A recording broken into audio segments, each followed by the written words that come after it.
I'm a-talking now, talking on the show. Gonna hear my voice, cause I love it so much.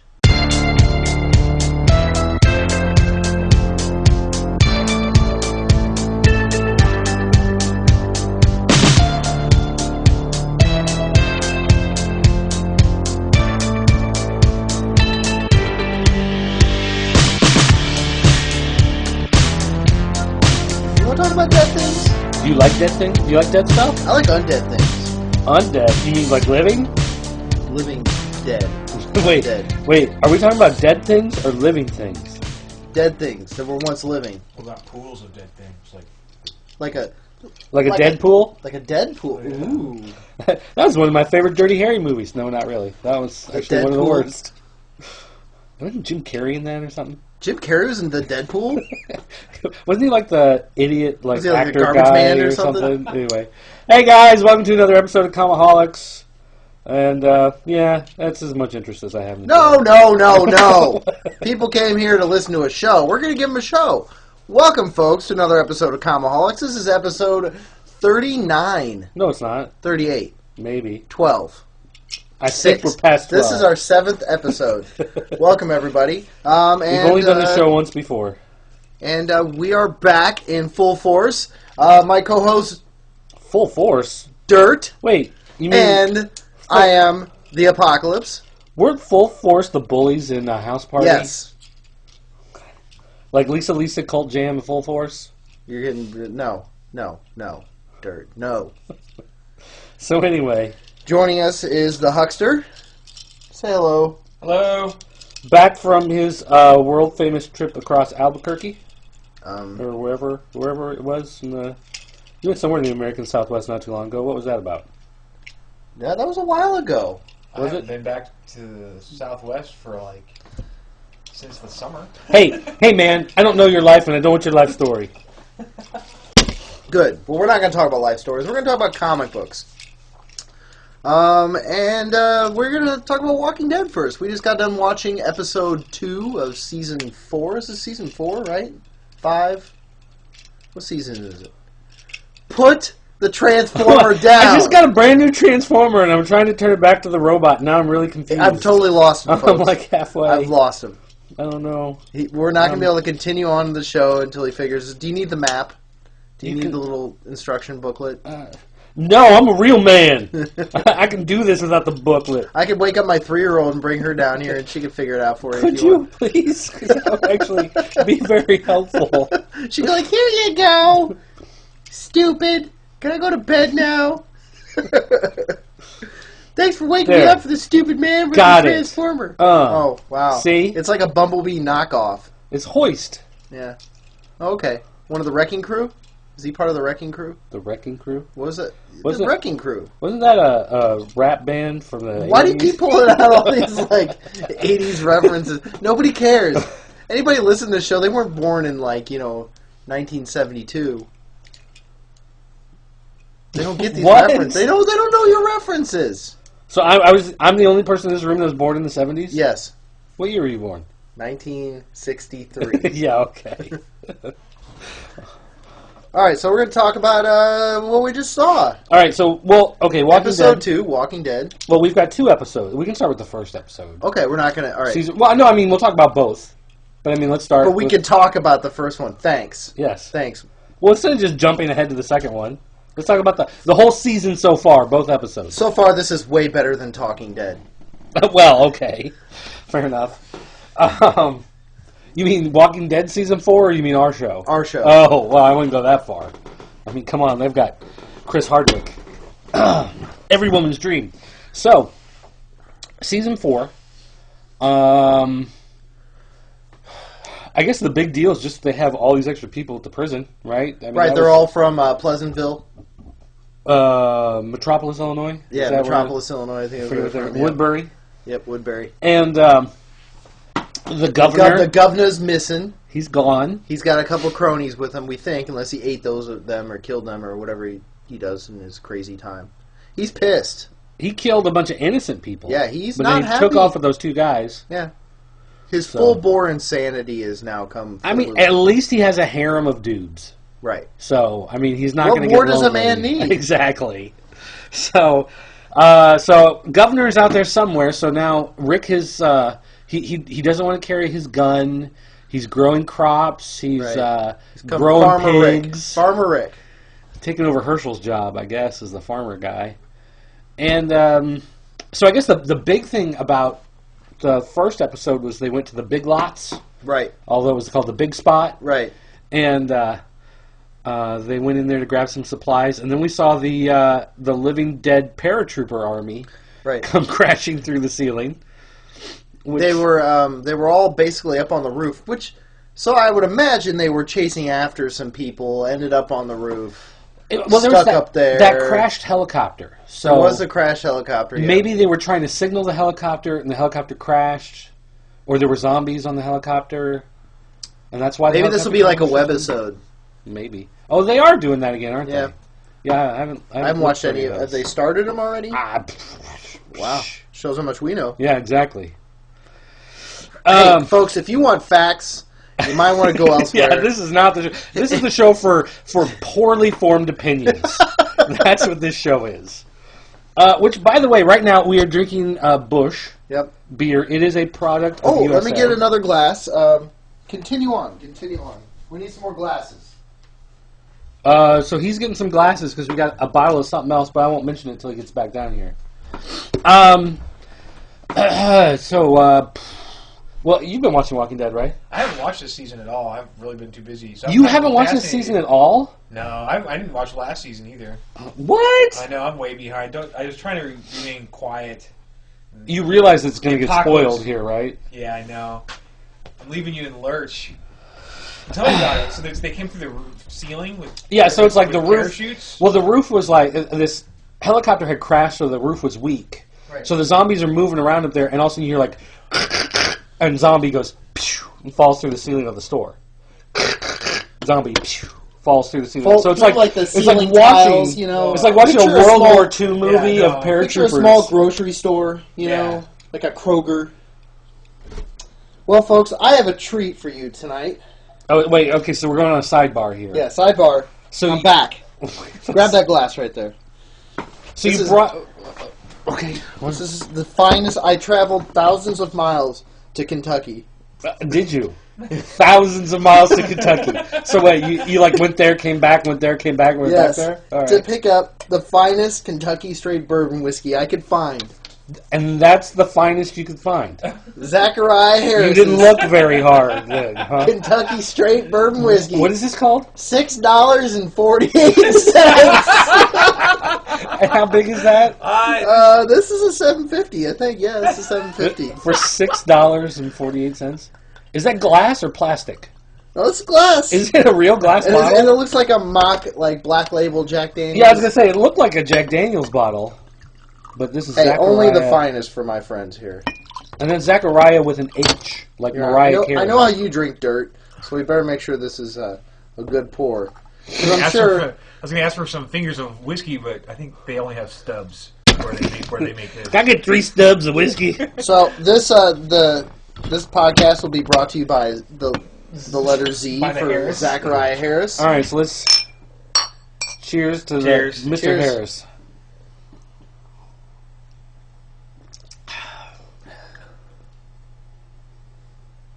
Oh, there it is. Yeah. Yeah. Whew. It's rotten. It starts out not bad, and you're like, oh, this doesn't really have much burn or bite to it, and then suddenly your insides explode. Mm-hmm. And you're welcome. And now you have to drink it. You're welcome. You know, my sinuses are clearing, though.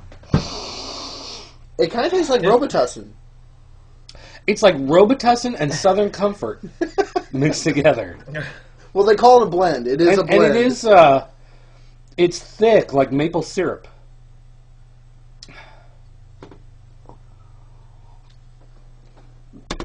Should have spent the extra $2 for wild turkey. Ooh! Oh my gosh. Strap on your parachutes. This is, alright, I gotta take a look at this bottle. I'm gonna have to, like, take a picture of this bottle. This is horrible. Louisville, Kentucky, 80 proof. Oh, it's legit. Kentucky Straight Bird Whiskey is from Kentucky. This is. Does this have like a born on date of like 3 weeks ago or Kentucky anything? with a C. It's got Kentucky with a C. It's got like a. It's got one of those things where you press the tab and it pours out faster too. Sazerac.com. Zachariah Harris at Sazerac.com. There you go. We're endorsing Zachariah Harris this evening. Wow. Oh, hey. In Iowa, you get 5 cents back for this bottle. Well, yeah. That'll be totally worth the drive there. Hey, you drove to Kentucky. You just start drinking it on your way to Iowa. And by the time you get to Iowa, you're like, who cares if we're in Iowa? We need to drink a bottle of Zachariah Harris. I think I'm in Kentucky with a C. Zachariah Harris is made in Kentucky where bourbon is an art form, where generations respect the hard work and time-honored traditions that make it America's most treasured spirit. Rich, smooth, and delicious. Zachariah Harris is a classic Kentucky bourbon. So, this is from Kentucky, where bourbon is an art form. Yes. So this is like the high school class? Art, junior high. junior high art class? Project. That's what this is? Whew! It's, In the Big Z's defense, it's going to get the job done. I was just going to say, I'm about to pound the rest of this glass. Oh. There's like a finger and a half of bourbon in here. You're a bold man. Here we go, ladies and gentlemen. Respect. Yeah. Respect. To hair in your chest. Whoa. You're a machine. Woo! All of a sudden we have the Tootsie Roll Owl in here. My nipples are burning from the inside. This is not good stuff. Lactating Zachariah. Oh, man. How many licks does it take to get to the Tootsie Roll? No. 1, 2, 3. Crunch. Oh, my nipples.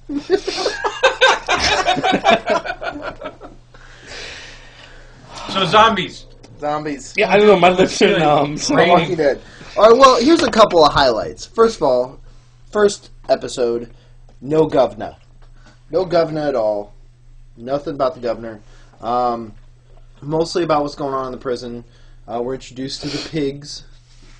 At this point, one of them's sick. One of them's sick. There's a bunch of kids.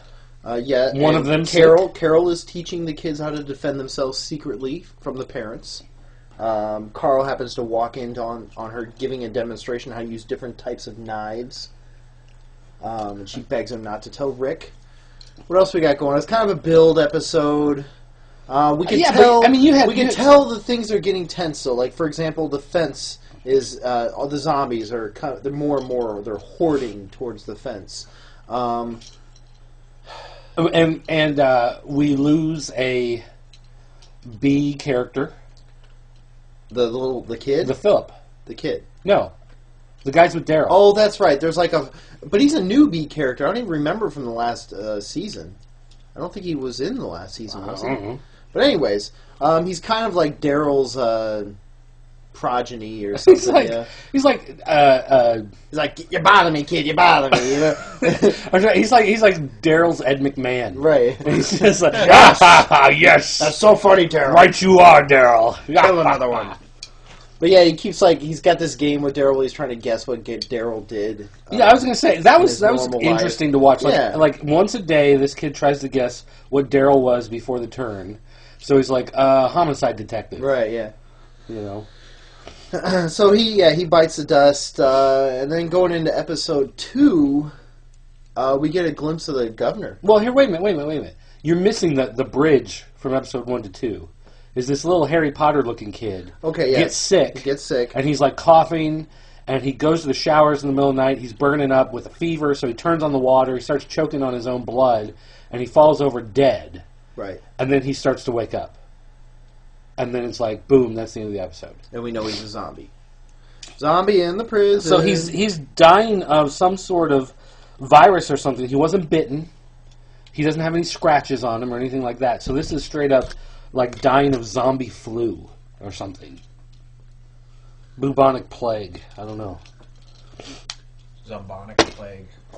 Whoa. Isn't that the thing you drive on the ice to smooth it out? Zamboni. And meanwhile, Carl, he doesn't have his gun either. Rick took his gun. He asked him for his gun back a couple times. All right, so that's episode 1. Yeah. Okay. Oh, you have something else for episode 1? No, that's okay. fine. All right. So now moving on to episode 2, and Rick is still tending to his farm, and who is it that tells him he needs to go back to being a shooter? Is it Daryl that tells him? Somebody said something to him about how he needs to go back to... I don't remember that part. Carrying his gun. That wasn't significant to me. I don't know. Okay. But what I thought was significant was that Rick he realized he can't be Farmer Rick. This isn't working. He needs to be the leader. He needs to step up. Well, but he realizes that at the end of the episode. Do you think that's episode 1 he realizes No, that? at the end of episode 2. Okay. I'm at the beginning of episode 2. Okay. You're jumping to the end. No, but I'm just saying I think that's one of the biggest highlights of 2, is that... he does. So we can't talk about... We can't jump back and I was forward. just trying to do things in order. What's your chronology here? As we say, when have you ever gone in chronological order? Or any kind of order at all? Hey, now. That's one of the things I found was interesting, is that, finally he's back on track. Michonne has a moment of weakness where she kind of shows her human side. She's holding the baby. Yeah, baby, like Judith, at one point, Luna Lovegood from the Harry Potter movies is in Walking Dead. I can't remember her name, but she says something about, kids who lose parents are orphans, but what do you call a parent who loses a kid? Right. And Michonne is she starts to tense up at the conversation and doesn't want to talk anymore. The baby pukes on her. She tries to hand the baby over to Michonne. Michonne freaks out at first, doesn't want to hold the baby. But then she takes it, starts crying, and so you're like, oh, okay, Michonne's lost a kid somewhere along the way. Which I don't think has ever been in the comic. No. The only thing in the comic was Michonne... Her boyfriend. Her boyfriend turning, her having to attack her boyfriend. And he was one of her pets. Yeah. So something's in Michonne's past there with a baby, so I guess we'll get to that at some point. And I guess the other big thing is that there's a saboteur.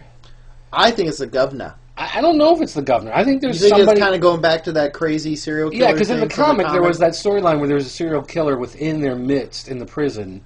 And I think it may be going back to something like some guy... Because, okay, what they show is late at night, some guy with a flashlight, and he's got a rat, and he's dangling it in front of the fence, so all the zombies hoard over to the fence, but he's inside the fence. He's not outside, he's inside. Right. And he drops the rat on the ground, and all the zombies are trying to grab at it. So later...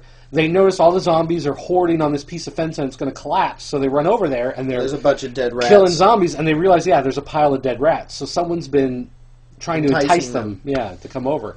So the saboteur is somebody who's already inside. I don't think the governor is hiding inside the prison. Yeah, it'd be a little difficult. Yeah, not be seen or heard or anything like that. So I think it's got to be somebody on the inside who's a serial killer freak out. So Harry Potter zombie starts biting people. There's a huge breakout.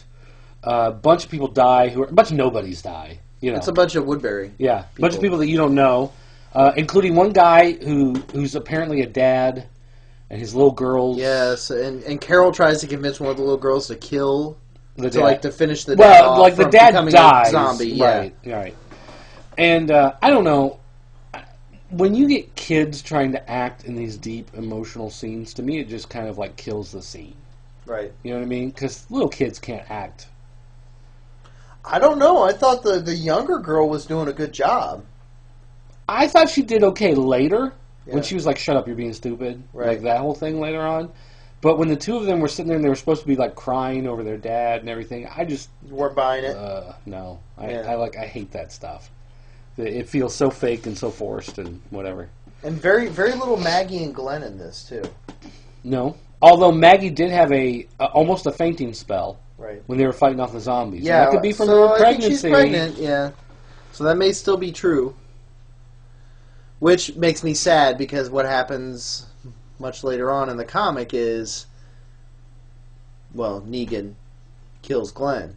And I don't want to see... Issue 100 I kind of hope that Glenn stays alive in the TV show. Well, considering they've changed so much anyway, and moved the time frame... Yeah, like Andrea's still alive in the comic book. Right. She's dead in the movie or TV show. And what's his face with the RV? Dale? Yeah, he was around a lot longer. Yep.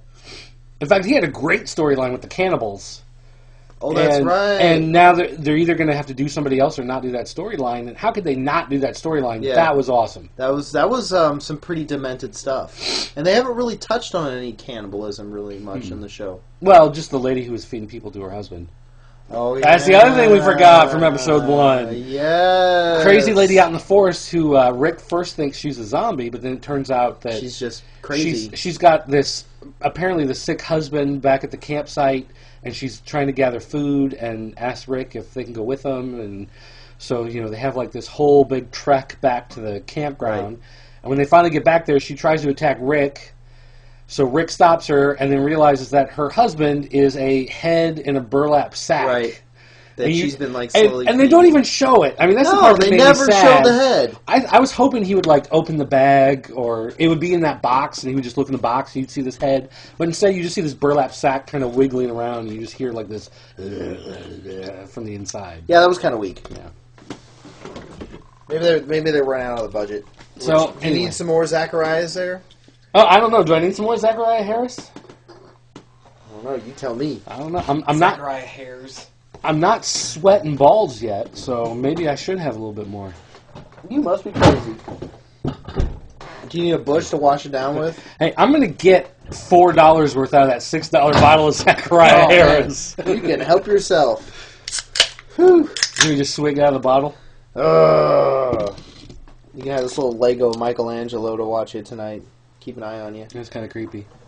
Is that legit, or is that one of the bootlegs that Killen bought? No, that's legit. Oh, okay.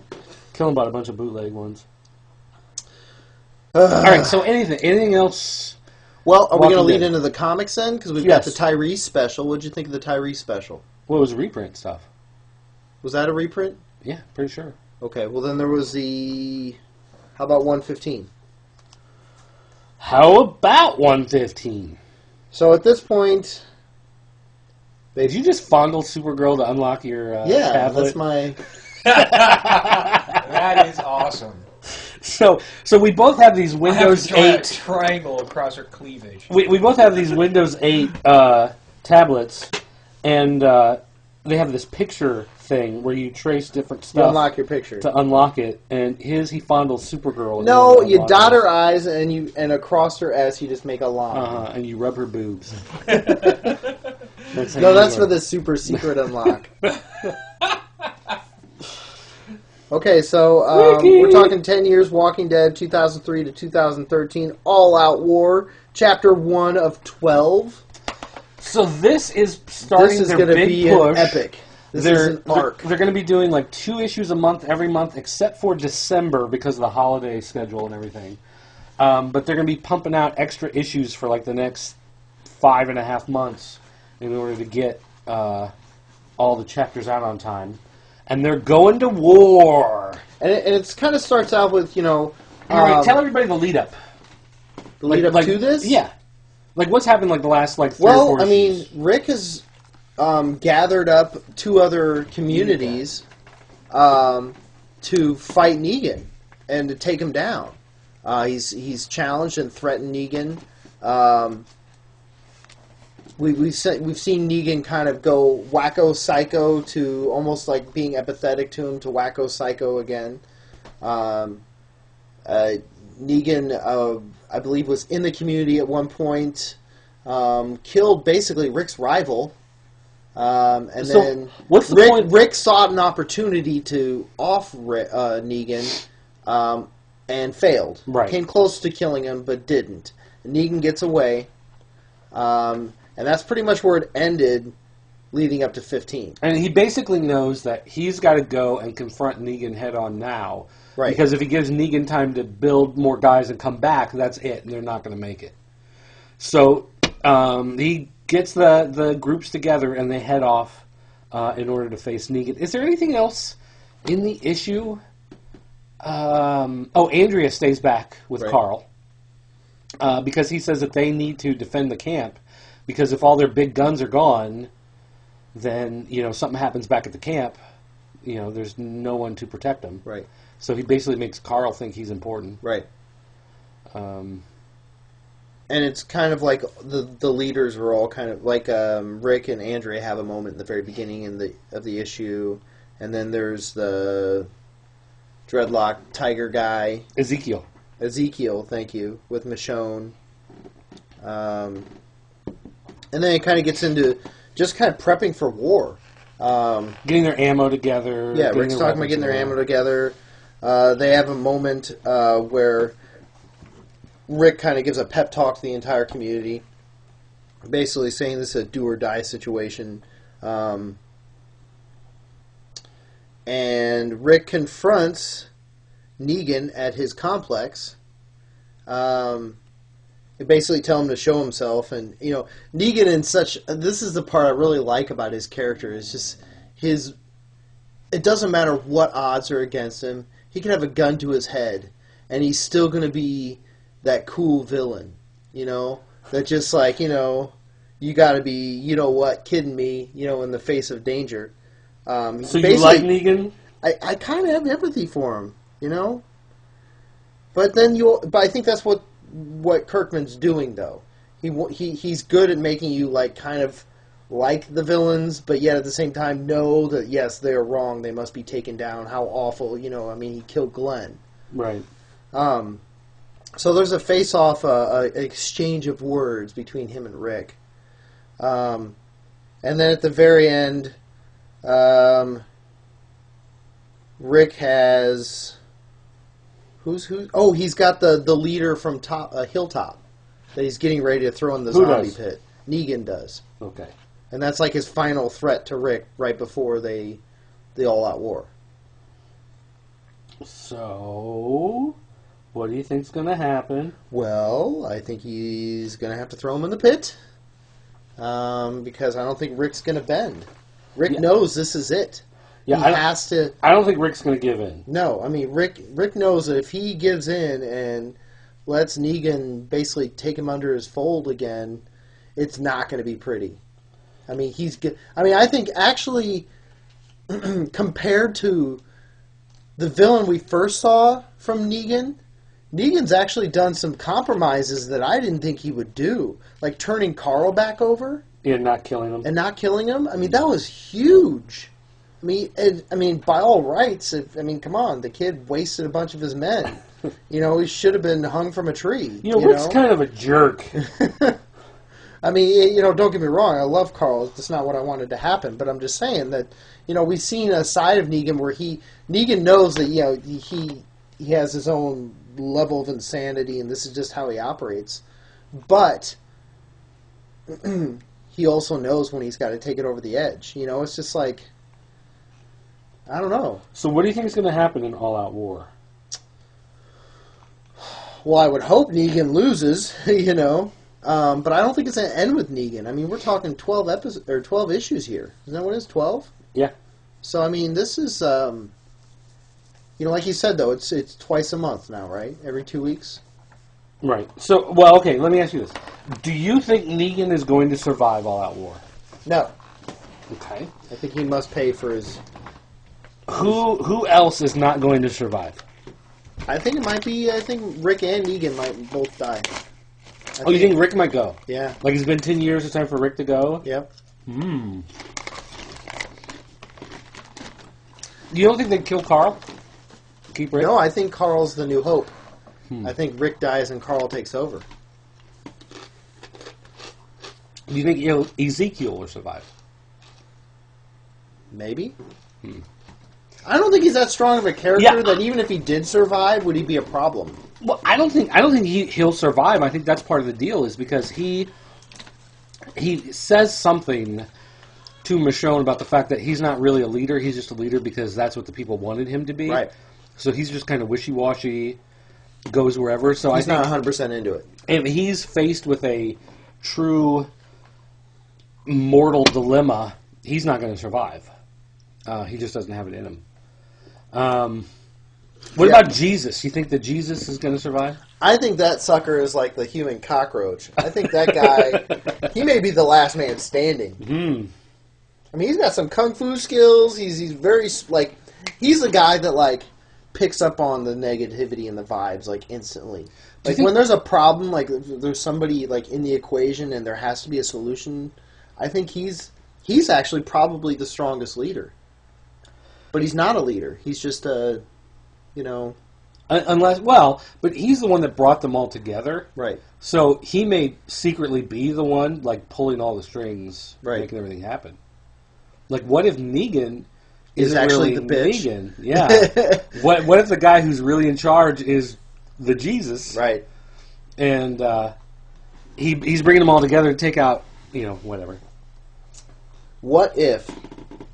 But how are you feeling? What if Ezekiel's tiger is actually the Lion King? He's actually the one in control, and he's telepathically controlling everybody. No. Oh, dang it! I thought I was onto something there. I know. So how do you feel about? I mean, we've kind of gone back and forth with. Oh, I don't know. I'm kind of getting wishy-washy about this. I think it still has its ups and downs. Right. It still has some issues that are great and some issues that just when it's on, it's on. But there are a lot of times where it's off. Overall, I'm not going to stop reading it because I enjoy those good times that it has enough that it offsets those moments where it's slow and nothing happens. Right. But, it's going to be kind of bittersweet to see Negan go. I really think that it's just... what if he comes out on top? What if he kills Rick and takes Carl's over, on the run? Takes over everybody under his control. I could see that, like Carl and Andrea on the run. I see Andrea surviving. I see Carl surviving. I see Michonne surviving. Maybe Negan wins, kills Rick, takes the hilltop, takes the kingdom, and the only other place left is where Carl and Andrea are holding out. Or they just go. Or maybe they hold out there. Maybe they're the last refuge. I mean, have you ever thought that, they've kind of like, they're stuck in this little section of the United States. Why, if shit gets bad, why... That's fine. Don't worry about it. If things get bad, why don't they just leave? Why don't they just say, all right, screw it, we're going to Florida? Well, yeah, but I mean, they know they're in a place that's safe. Yeah, at least the zombies will be old zombies. Yeah, bunch of old Jewish zombies. I almost wonder if it wouldn't be because they're in an area that's not as popular. Like if you were somewhere like New York, Boston, right, L.A., if those places aren't just completely overrun, right, uninhabitable, and for 150 miles in any direction from those big cities, I don't know. I mean, I guess Long you take Island, that risk. Long Island is a complete island. No, of Jersey zombies. Shore's back. Jersey, but the situation's okay. I mean, he's fine. Everything's same. He just punches zombies in the mouth, so that they can't bite him, and then he's okay. That's right. Knock out their teeth. That's all he does. So that's what we have to say about 115. When does 116 come out? And this was a while ago, so it should be maybe next week. Let's do a search in Google. Let's see what Google says. Dooba-dooba-doo. Well, hold up. We're just doing this and then we're taking a break. Okay. So, Walking Dead. They don't need to hear you actually. 116. Do you have to talk when you type? Yeah, well, because you're not talking, and so this is just dead air. Right. We don't want dead air. Jerk ass. November 13th. Okay. Wow.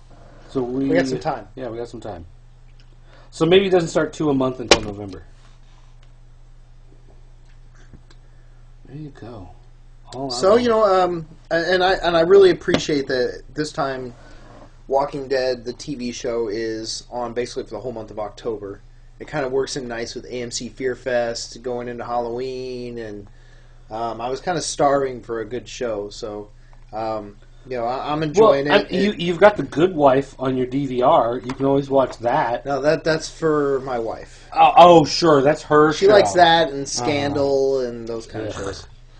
So, guilty pleasures. I'd rather be eaten by zombies. Well, come on, she indulges me with my nerd pop culture. No. Banter. You allow her to be in to my enjoy presence. Yes. the good shows. All right. All right, so we will take a quick commercial break here. Well, not a commercial break. Music break. We're going to sing. And then when we come back, we're going to talk about other comic stuff. I don't know what exactly. And some Zachariah Harris. Zachariah Harris, only found in the finest hills of Kentucky.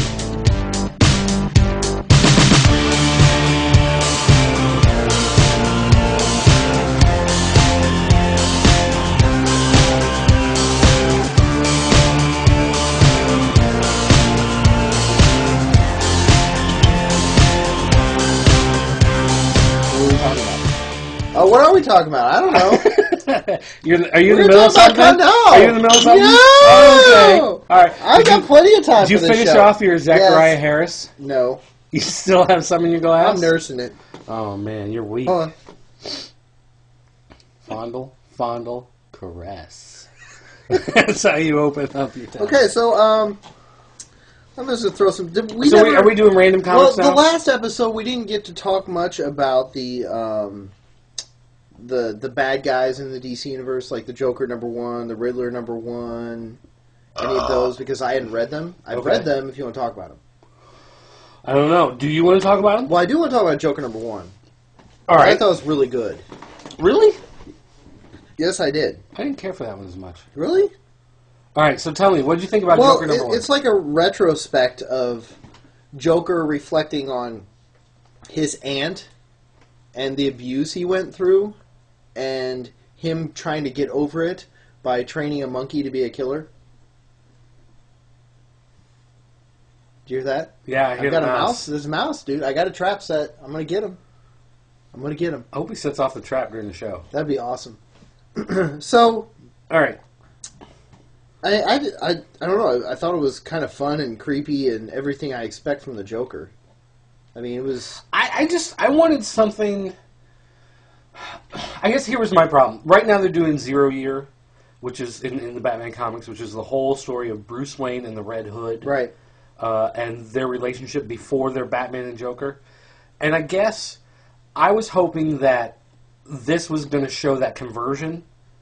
This was going to be the story of how he goes from Red Hood to Joker in the New 52. But it's not. No, And it's like Joker present day reflecting on his abusive past. Is basically what this issue is. Yeah.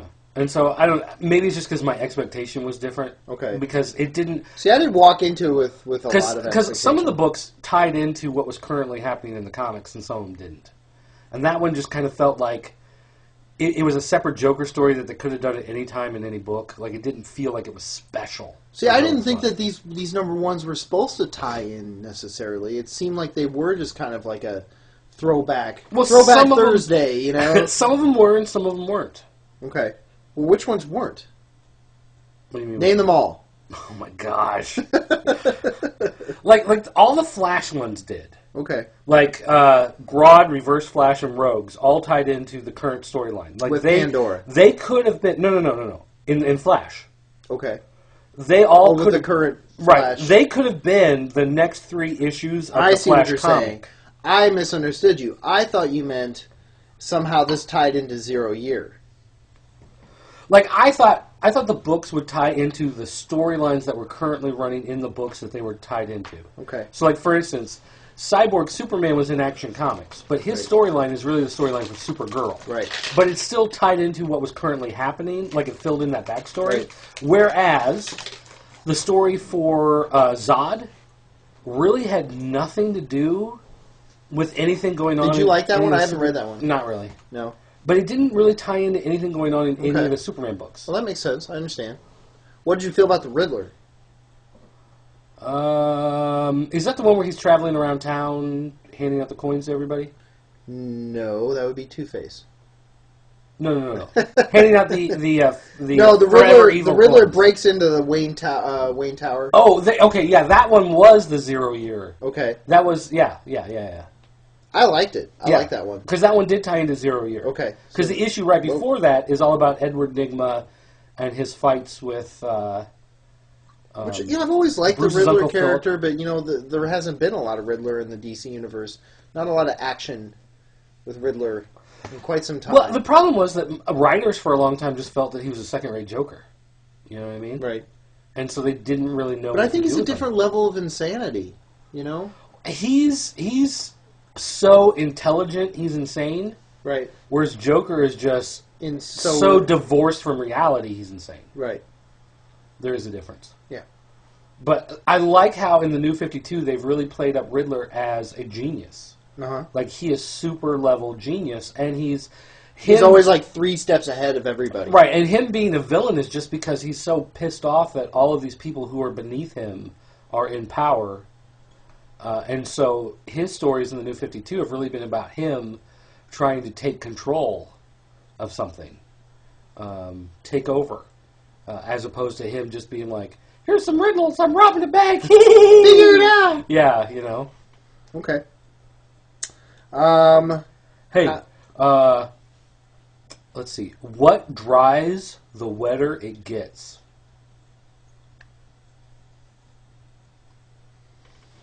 What dries the wetter it gets? Riddle me this, Batman. What What dries the wetter it gets? The jizzle. You're close. It's actually a towel. Okay. It dries as it gets wetter. Oh, okay. Yeah. See how that works? I was on the right track. Yeah, you were close. You're close. You're thinking more about your mom's ordinary bathrobe. Right, and that's that right, doesn't yeah. have the absorbency of the does jizzle. not. No. Right.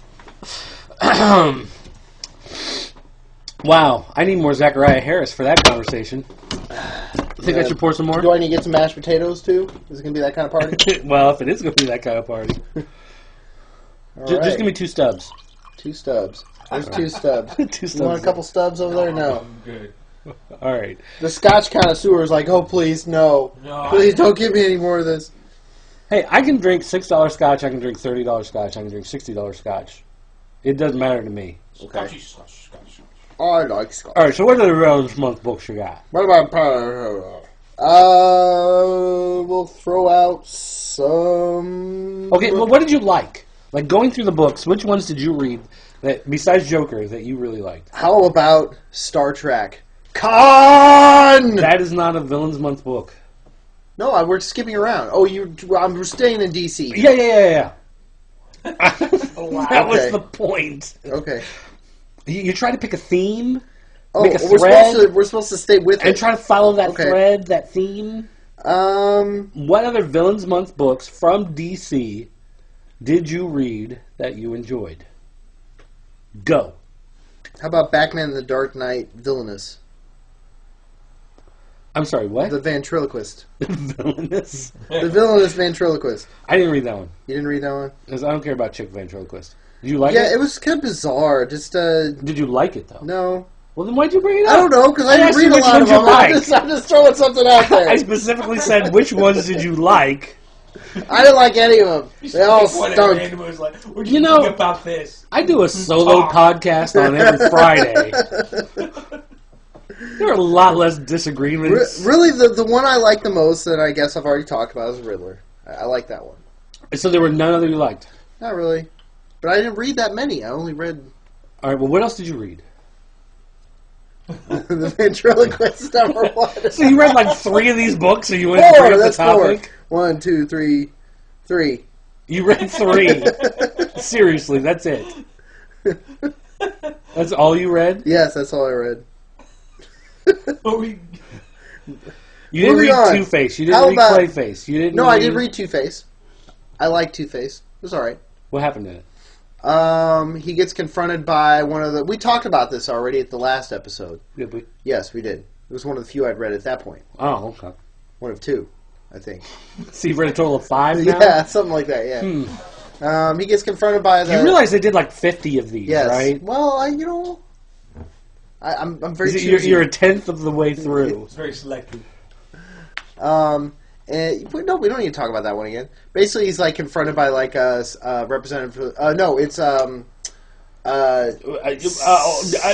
Scarecrow. Scarecrow. Yes. Scarecrow and Two-Face. Yes. And they make out. Yes, they make out. No, he's confronted as a representative of Court of the Owls, I believe, basically to work on their side. No. The crime syndicate. The crime syndicate. That's right. And and I'd read the Court of the Owls one too. Okay, there we go. So, what'd you think of that one? I'm folding back the Rolodex. That's the book here. where it's like a father and his daughter. Yes, and he's trying to explain to her like their places in the court and why they exist, and basically how they had basically released the original Talon, and that he went rogue, and they had to end him, right?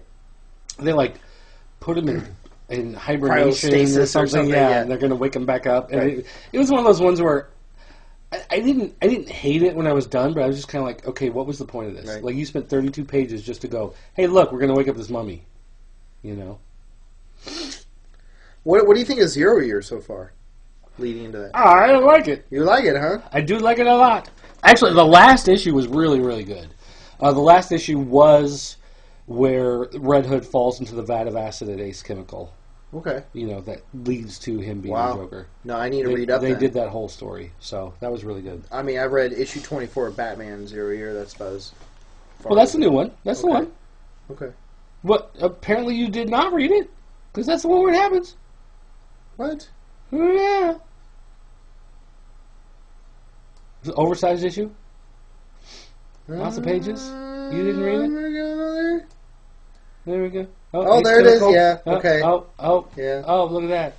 Oh, look, they're in Ace Chemical now. Are you sure you read this? No, I didn't read it all. Thought, you just read this. Oh man, I'm tired. I'm going to bed. I'm gonna count this one as a win. I'm just gonna. This is. I'm at least 8 pages into this 36-page book, so I'm counting that as a done. It's like looking at a Salvador Dali painting, you know. I got a clock. Sorry, moving on. Okay. All right, so are we going to plunge any more into 0 Year? Do you want to talk any more about it other than you like it? Well, you didn't read it, so, I mean, okay. I don't really know what we can discuss. It's not like, you're going to It's not going to be much of a back and forth. Okay. It's just going to be a fourth. No, a half. That's a half. Oh, no, a third, actually, technically. It's 2 stubs in my glass. How about we skip the DC universe and plunge into other dimensions? Now you want to talk about Khan. You want to talk about Khan? So tell me about Khan. So this is basically some backstory of Khan. This takes place after the movie. Right.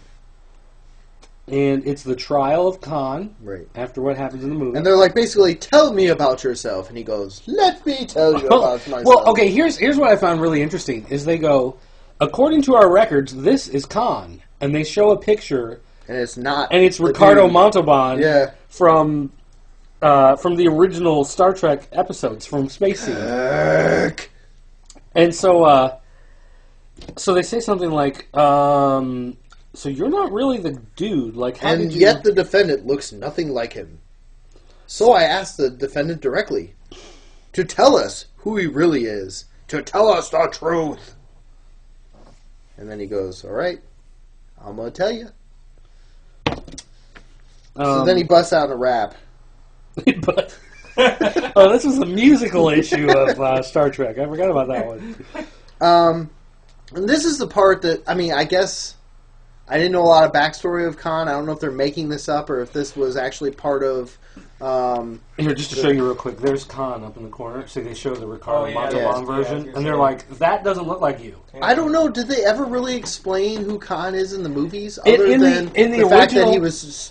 In the original series... In the TV show, the original TV show. Yeah, in the original TV show, they mention that there was a eugenics wars on Earth, where a group tried to breed the ultimate humans, and it caused some sort of, like, world war, and these created things were banished. Right.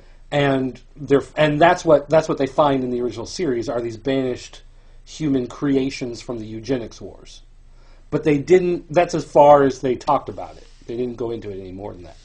And what I'm gathering here in this issue is basically a bunch of like third world children are plucked from their homes to be a part of this genetic experiment. Right. Which is like from some sort of like Wait, quick, smart guy. What's that? Describe eugenics.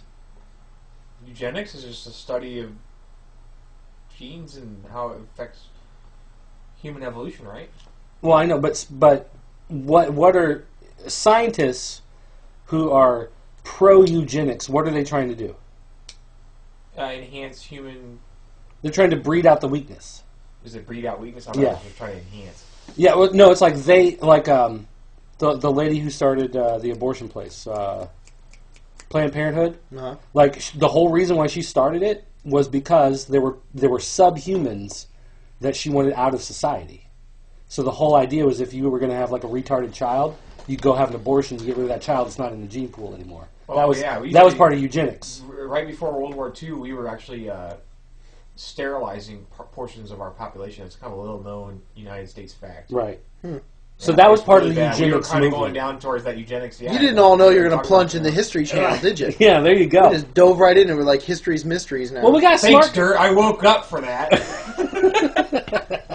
We got a smart guy here. We should use him for something. Hey, smart guy, we need some smart stuff. I'm gonna need a Twizzler. So, Smart guys eating you Twizzlers. earned it. Yes, Oh, I man. win. I'm worn out now, man. I was talking history for like a good 30 seconds straight. I need a Twizzler. Gotta get my sugar level up. So these genetically altered I refugees. thought for a second you were asking about the eugenics war. I was like, I don't know anything about the eugenics Cite it. war. Give us dates. On law. But Hey, what- you used to what write was- for Star Trek. Tell us. What's interesting is this takes place in the 70s. Right. So it's like the history of the Star Trek world diverges because in Next Generation they talk about how there was a war on the moon in the 90s. Right. You know, because that show came out in like 80 whatever. Right. And they were talking about this war in the 90s. So we've already passed like where their timeline diverges, you know. It's because we've altered. Well, because The timeline. Kirk and Spock went back to the 60s and were on that Air Force base and they messed everything up from that point forward. Area 51. No, it wasn't Area 51. It was that soft pilot that they did. I forget what it was called. It was the dude with the talking cat or whatever. So anyway. What? Yeah. What? Who? What? Yeah. Anyway. So, and one of these genetically altered children is Khan. Right. And so he's this little boy from India who outsmarts everybody and is able to escape and kind of takes over this facility. And he kills like the scientist. The head scientist, the head dude. The scientist in charge in order to make it like his program now. Right. So now instead of them trying to pick the best traits, now it's up to him to decide which traits he wants to enhance, and that's what they're going to do. They're going to build him up. Right. Right. So that's how I guess they're going to.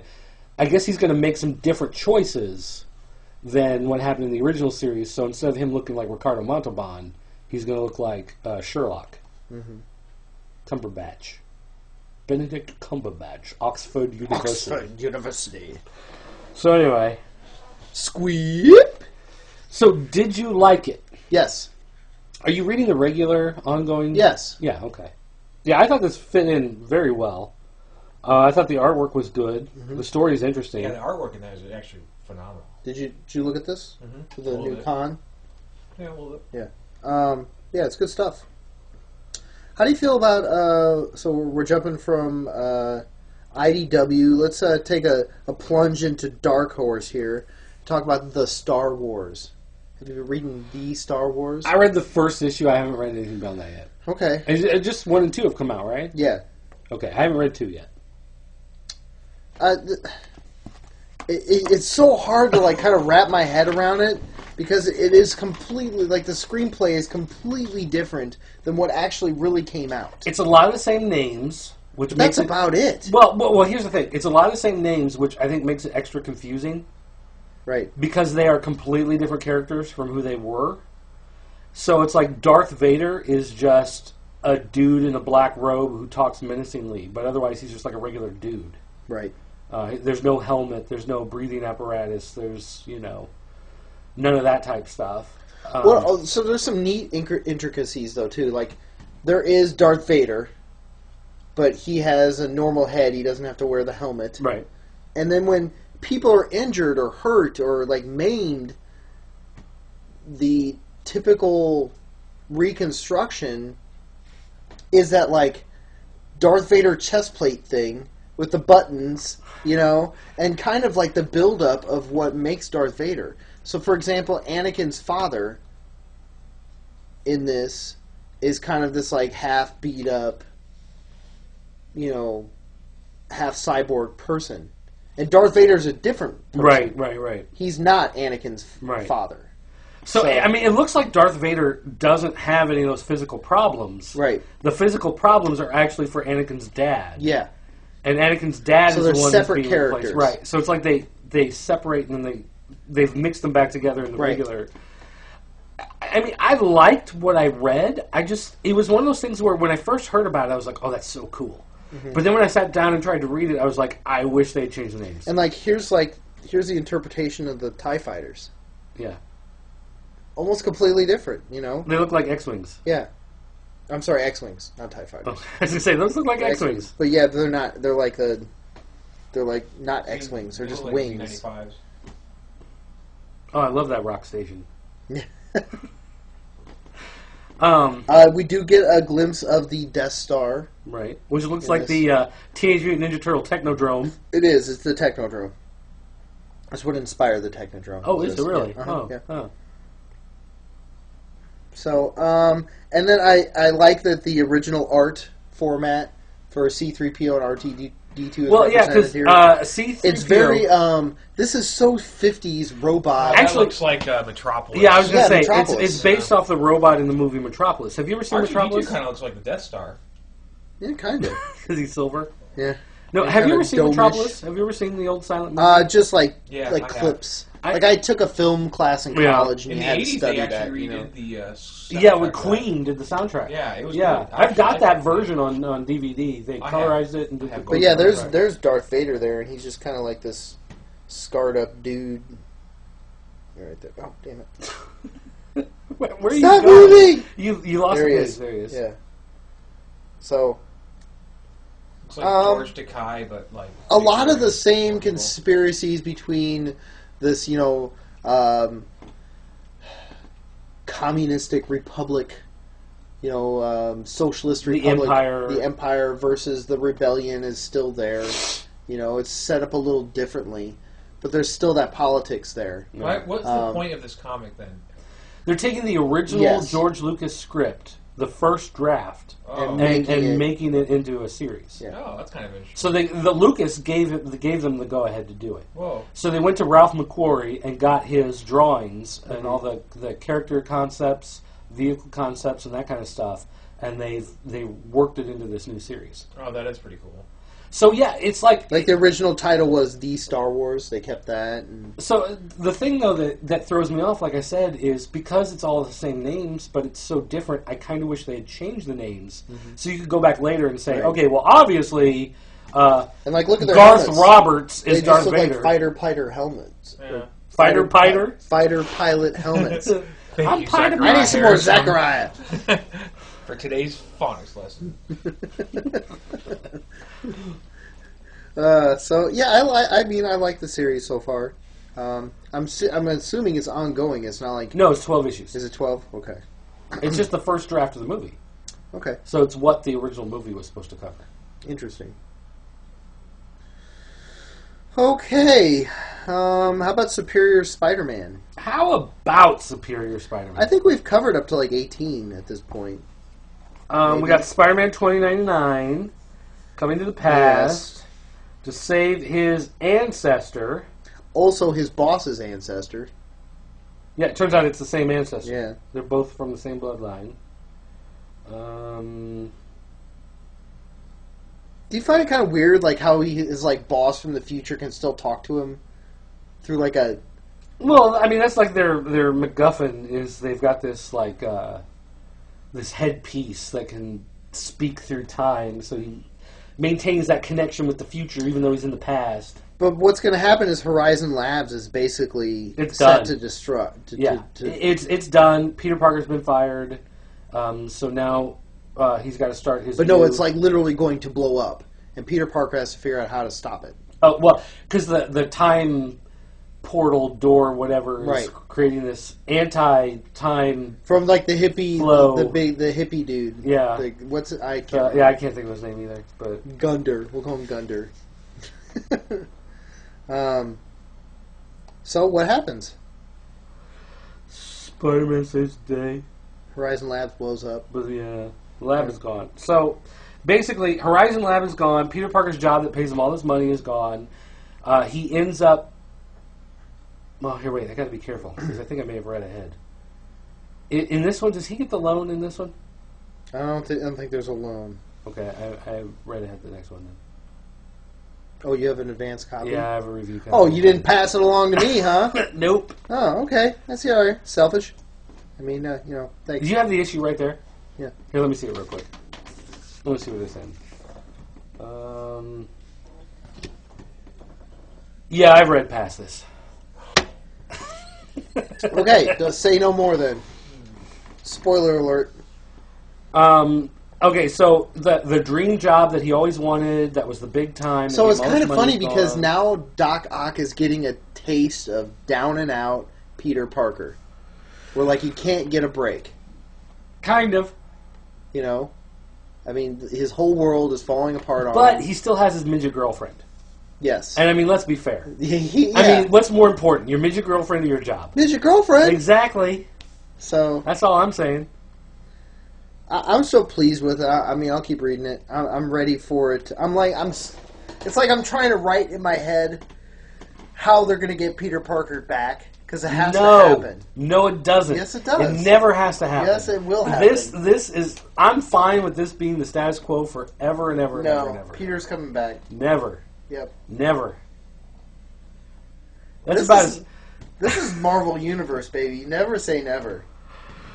You know he's coming back, whether you like it or not. I know. You just want to keep Doc Ock, really? Yeah, I love this character. I don't never want this to change. You're never going to get it. Never going to get it, never going to get it. Oh, my God. I got to drink another stub of Zachariah Harris here. All right, well, I've been talking about a lot of stuff I've read. Uh-huh. How about you? Well, I'm drinking Zachariah Harris. Like, I did want to talk about Invincible 106, but you haven't read it yet. I am not. So we'll hold off. I think I'm behind like 4 or 5 issues. Yeah. How about Batman Superman?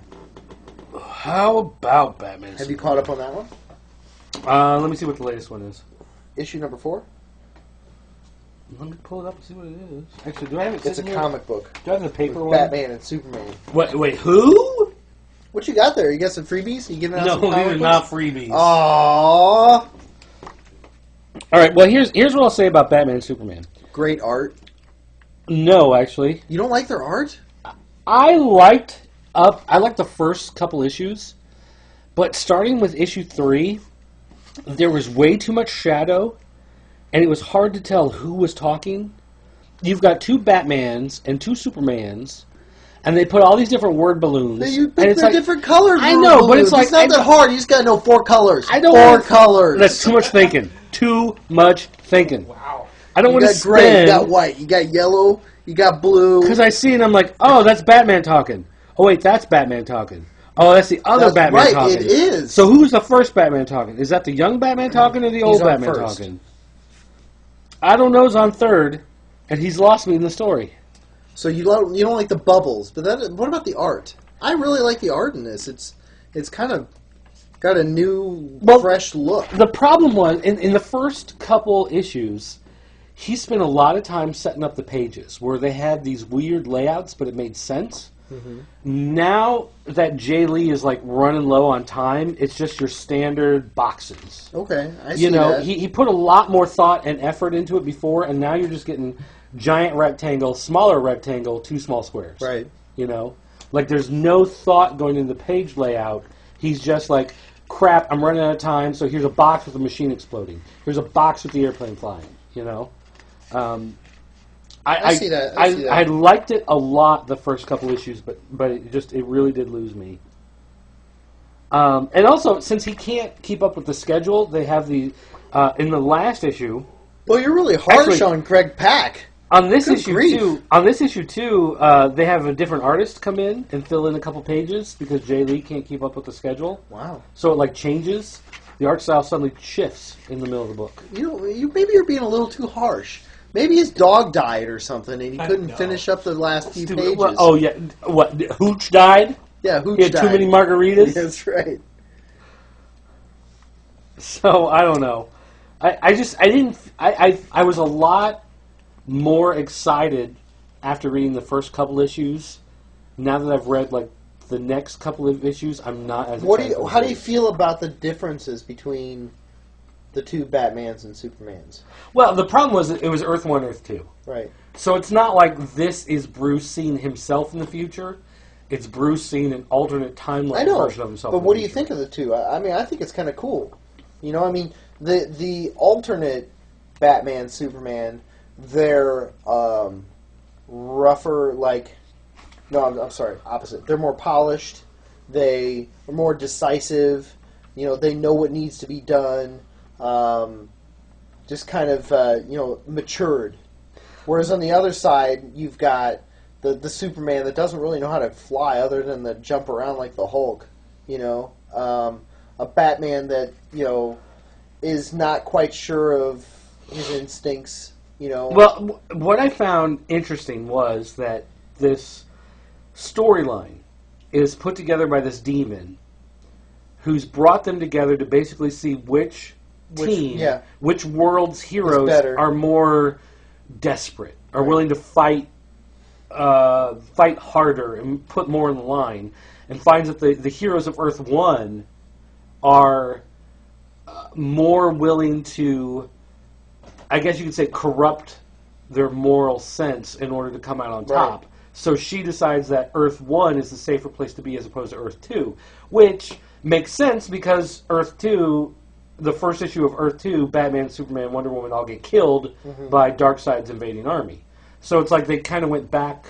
I enjoy the fact that they went back to that, what happened in that first issue 2 years ago, or whatever it was, and tied the story back into it. So I at least appreciate that DC's part of always pretty good about that, I think. Yeah, with the continuity. Yeah. But I mean, as far as the actual execution of the issue, I just kind of felt like it was not...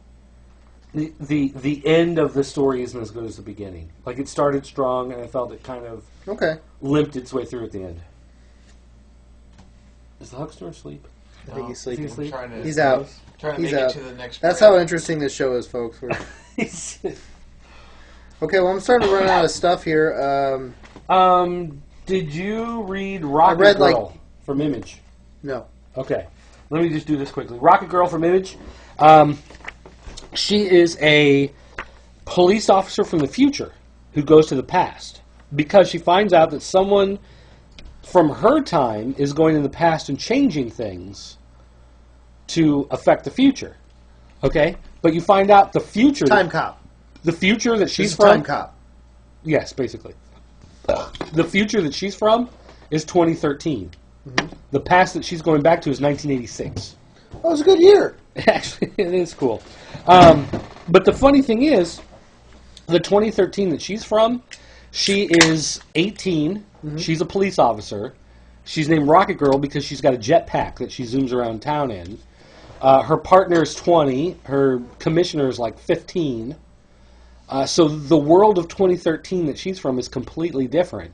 And she's going back from 1980 to 1986 to try to fix things because 2013 is obviously not today what her 2013 is like. Oh, okay. So it's that time travel story, but it's got that fun twist because it's like, oh, wait a minute.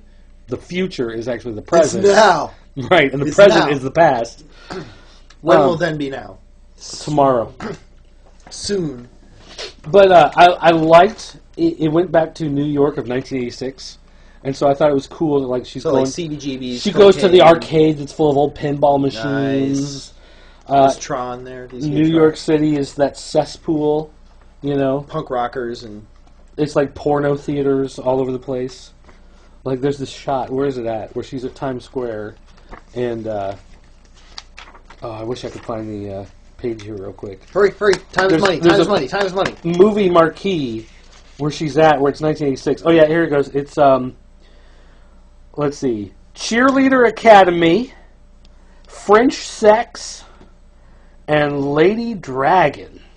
Okay. Those are your movies. I've been to Lady Dragon show, you know, it's Have you? Yeah, you know, Nancy can be a guy's name, too.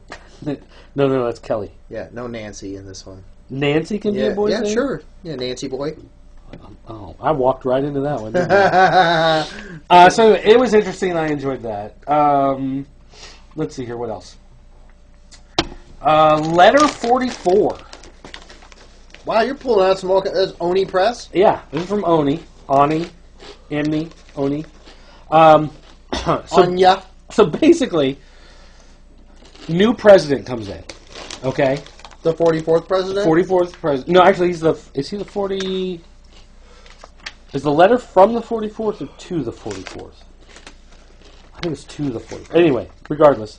The new president comes in, and there's a letter from the old president.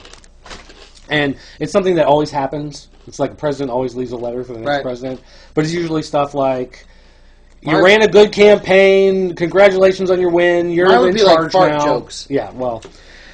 So he opens his letter from his predecessor, and the letter from his predecessor basically says, hey, guess what? Somewhere out near Jupiter, there's some sort of alien spacecraft that's mining the asteroid belt. We think they might be building a weapon. We're not sure. We haven't told the American people. We sent a rocket up several years ago, and all the people on the rocket are going to make contact in a couple weeks. You're in charge now. Never going to see you again. Later. And he's gone. So the old president is gone, and this new president's like... Where'd the old president go? Did he, like, take a rocket to the moon? Well, no, he just, like, disappears. Like, he doesn't... Because usually the old president is at the inauguration of the new one, and they make some sort of comment like, he's not even showing up for your inauguration. Like, he's just gone. Like, he knows that something's going to hit the fan. He's going to a bunker in Barbados, and he's never talking to anybody again. So this new president is suddenly like, is this for real? Like, is this crazy? Is this stupid? Right. So he starts digging around, and sure enough, there is this rocket ship. It's like half scientists, half military guys, and they're getting ready to make first contact with this alien machine. And he's trying to figure out, like what do I do? I'm excited. Like, how do I tell the American people about this? Like, what? It is kind of sound. It's a very neat idea, yeah, you know. And one of the things is the old president, in his letter, he says something like, you thought I went to war just to be a jerk, and you guys were laughing at me the whole time, but the point was, I wanted a military that was ready. We had to have the best and the brightest ready to go at any time, because I have no idea what's coming down the pipe. Yeah. You know? And so there's like a certain level of conspiracy stuff that kind of pays off, where it's like, yeah, okay, well, they made this up, but they made it up for this reason, you know? So I thought it was really interesting the way it played out. Does it smell good? You just sniffed my comic. I always smell Why comics. were you sniffing my comic? I always smell comics. It's like, it's like a good wine. You want to smell it. It's okay with newsprint, but modern comics, it's just like plastic. It smells like. They all have different smells, though. So anyway, I enjoyed Letter 44 a lot, and it's from Charles Soule, who is... He's currently writing, like, Thunderbolts. He's writing some Batman title. He's doing a bunch of stuff for Marvel and DC. So hey, and it's only $1 for issue number 1. Yeah, it was only $1. So I plan on sticking with that series a lot. I really enjoy it. Raphael Albuquerque? Is that the same Albuquerque? No, it's not. It's his brother, I think. Oh, wow. It's Alberto Albuquerque. Oh. Well, I like Raphael's stuff, so... It's a little different. I don't think it's quite as polished. But still, it's really good. Let's see. What else can we talk about? Let's talk about... Did you read Justice League? Not JLA. Oh. Follow-up to Forever Evil. We're Trinity War. We talked about that last issue. So in Trinity War, they end up opening this doorway to Earth 3. The Crime Syndicate comes through, which is the evil version of the Justice League. They say in Forever Evil, Justice League is dead, and they throw out like Superman's cape and Aquaman's trident. What you find out in Justice League of America 8 is that they're actually in some sort of futuristic prison. And the way the prison is set up is that each character has some sort of flaw, and the prison that they're feeds off of that flaw. So like Flash, Superman's kryptonite. Well, like Flash is in a room, and he never leaves the room, but in his mind, he thinks he's trying to do everything in the world at once. Because he's so fast, he can save everybody, every spot on the planet. So he is trying to literally save everybody, but he doesn't realize it's all in his mind. You know? That's twisted. Yeah. So it's some of that type of stuff going on with all these people. What organization has imprisoned them? What's the Crime Syndicate? Oh, it's not like a governmental thing. No. It's the bad guys who somehow figure out how to do this. Martian Manhunter is the only guy who's able to kind of see through it. And maybe because he's an alien, it doesn't work. Everyone else is a human, He's the only one who's able to see through this, and he's going around finding every member of the Justice League, but he's unable to convince them to come with him. Right. So it's almost kind of like a Dante's Inferno, in a sense. It's like each superhero's on a different level, and he's journeying through. And they're all stuck in their own private hell. Got a lot of DC over there, I see. I bought a lot of DC. Oh, look, here's that Spider-Man. Yep. Hunger, which is leading up to the end of the Ultimate Universe. Galactus from the regular Marvel Universe has entered the Ultimate Universe and kill them all. Eating planets, basically. And that's what he does. And Rick Jones, who becomes like this like savior. Like, the Watcher has given him this power, and he's supposed to save. He ends up in deep space, where Galactus is, trying to eat these worlds, and he saves the worlds. And so, at the end of... This is the 4th issue of the 4-issue series. He saves these planets in space. He saves, like, the remnants of the Kree Empire. And so he feels pretty good about himself. What he doesn't realize is, he didn't destroy Galactus. He shunted Galactus off towards Earth. So it's like, he's like, I saved everybody, yes! And Galactus is like, oh look, Earth, hunger, and is going to eat them. So it was, you always knew going into this series that somehow he was going to fail, because what they've been doing in Ultimate Universe is leading up to this story they're calling Cataclysm, where Galactus comes to Earth. Right. So it's something they've been leading up to, so you knew he was going to fail. But he only fails because he succeeds. He's like, I'm going to save all these people. And he does. Congratulations. But now you've doomed everybody else on the other side of the galaxy. So I thought that was interesting, the way that they were able to kind of defy your expectations. Right. Because you think he's just going to lay down and die, and then, everybody dies because of it. But he actually wins and loses. The Age of Ultron aftermath. Yeah. Have you been reading Battle of the Atom at all? No. The X-Men crossover? I don't dig X-Men books, but I like this storyline. Okay. What do you like about it? Well, basically, all new X-Men is the X-Men from the past come to the present. Okay, you're familiar with that. Right. In the storyline, X-Men from the future come to the present, and they tell the X-Men from the past that they have to go back to their time because they are screwing up the future. Okay. But the problem is that Jean Grey from the past tries to read the minds of the X-Men from the future and realizes that they're guarded somehow. And she's like, I don't trust them. Like, there's something more going on that we don't know about. Right. So, what happens is some of the X-Men end up going to the future to see what exactly happens that these X-Men are pissed off about, and realize that the X-Men who have come from the future to the past are actually the Brotherhood of Evil Mutants from the future, and the X-Men in the future are actually like, no, everything's happy and dandy. Like, I don't understand what the problem is. So it's the Brotherhood of Evil Mutants who have come to the past, which is our present, to send the X-Men from the present back to the past. So now it's like the mystery kind of flips itself. So it's no longer what do they do to ruin the future, it's what do they do that makes the evil mutants not want them to be in the present anymore. So it's like they've taken the mystery and I'm interested. They solve the mystery halfway through, but then find out that there's a different mystery that they actually have to solve. Huh. So I kind of enjoy how that has played out over the long run. You're going to do it, huh? No, I'm putting this back. Oh, you don't want any more? Oh, I thought You're holding out a glass like you want a refill. No. All right. All right, so anyway, I think I'm good for random comics. That was a lot. Well, I make it a point ahead of time. No, I'm saying our collective effort was a lot. I think I read some stuff. I had some contributions here. Yeah, you had something. Yeah. You had... I'm broke, folks. I haven't been buying a lot of paper issues. I grab whatever digital stuff, basically, that our publishers are kind enough to throw away. And yeah, I need to give you access to the advanced folder, the review folder on Dropbox. Because we get advanced stuff from Marvel, we get advanced stuff from Dark Horse, we get advanced stuff from Image. So every once in a while, we get advanced stuff from Aspen, we get advanced stuff from Zenoscope. I need to give you access to that stuff. Yeah. Yeah, maybe someday. Yeah, whatever. Yeah. No skin off my nose. All right, guys. We have a hardcover called Shifter. This is an advanced review. This hardcover comes out November 5th. They sent it to us ahead of time. We're going to take a quick break, and then we come back. We're going to drink 2 more fingers of Zachariah Harris, and we're going to talk about Shifter. So stay tuned. We'll be right back.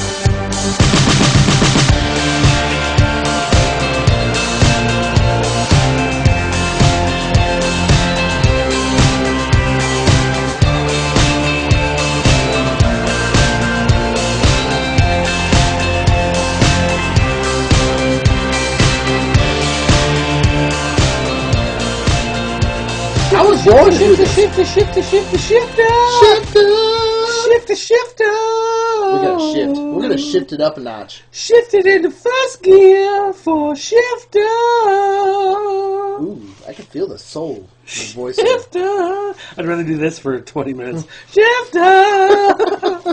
Shifter. Oh no, I know where this is going, folks. All right. All right, so last year, there was a graphic novel called Anomaly that came out. It was a $75 for the Extreme Edition. Right.